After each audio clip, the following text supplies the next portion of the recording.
wrapped it up here at SEC Media Days. Today was the big show. Alabama, Nick Saban took the podium, and he had a lot to say about discipline and responsibility. Now, what does that mean, especially in light of the recent arrest of Kenyon Drake and Jaron Reed?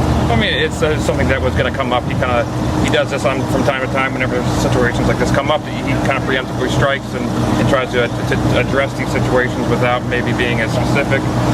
He was talking about the culture, and he was kind of explaining what was going on, that it's not necessarily it's sort of something that happens with it's happening in a lot of places right now. There's a culture, there's an entitlement culture with some of the younger players. There's a big gap between the maturity, the young players and old players, so they're trying to kind of work through all that right now. Okay. Now, what did you think about Saban's speech? I mean, I thought he was a little looser than we've normally seen him, especially at Media Days. What was your take? Well, yeah, especially before his big speech at the podium, he was real loose, real laid back, cracking jokes with the reporters up in the Buckingham suite up on the third floor at the Winfrey.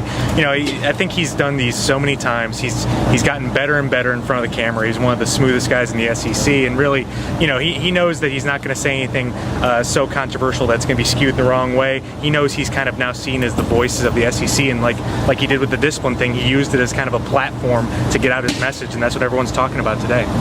Well, another thing people were talking about, we thought the Saban to Texas chatter was done, but in light of a recent report yesterday from Paul Feinbaum's upcoming book, you know, reports that Longhorn boosters could have had up to $100 million to get it there. How did Saban react to this today? He was, I'm sure he was expecting this to happen. He's been sort of worn down by some of these things in the fall. You could tell he was getting very tired of listening to it. These reports kept surfacing. He had to keep addressing them. He again reiterated the fact that he says he hasn't spoken with them and never had an offer from them. But the report was more vague, and it wasn't necessarily a written offer from the University of Texas. So where the truth is, we'll probably never know.